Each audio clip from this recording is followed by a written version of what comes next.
Okay, so Sienna, when you go to a place, like a new place, do you normally plan everything ahead of time in detail, or you're more like a person who's more improvising everything, doing things spontaneously?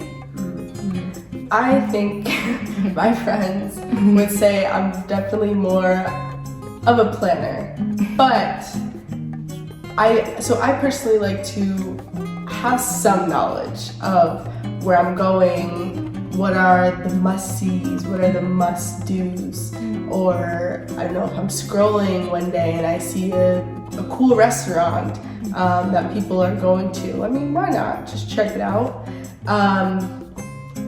I don't necessarily do a plan of 9 a.m. we're going here, 11 a.m. we're going to be here. We have reservations at 3, so everyone be ready.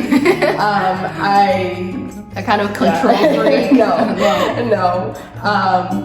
But I also, depends on where I'm going, but for the most part, I don't necessarily like to just have absolutely zero plan, unless someone is a local there and they can show me around. That's a good point. They kind of have a plan in a sense. Yeah, if you have a friend who is a local, then you can just trust that person. Yeah. Probably make things much easier. They know something. They know more than I do. Yeah, for sure. So they know something. They can show me their favorite restaurant, their favorite places to go. Some landmarks. Yeah, some landmarks.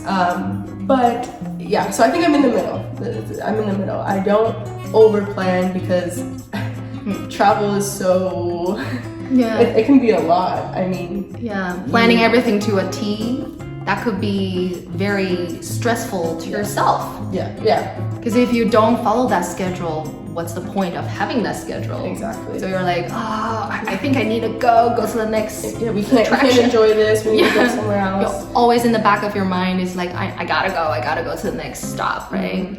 I like to have something to do. I mean, maybe we're really tired our first night but we want some ideas of what we can walk and see or some good restaurants.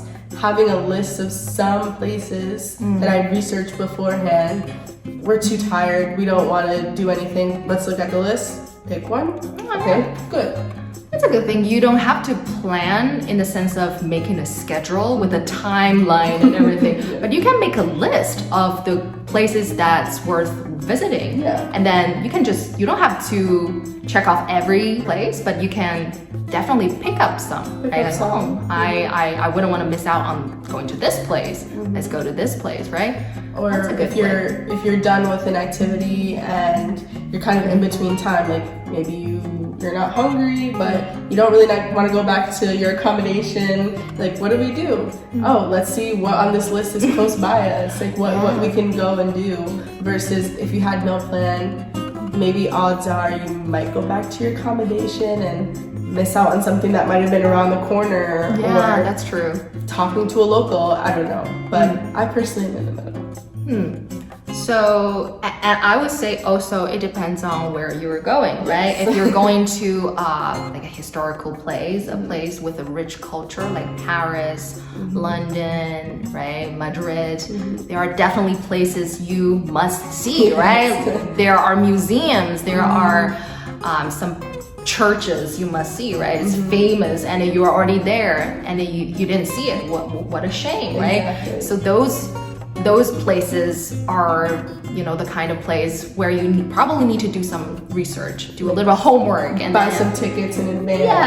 Yeah, the early bird ticket or some pass, like a day pass or something, like a museum pass. You can save some money.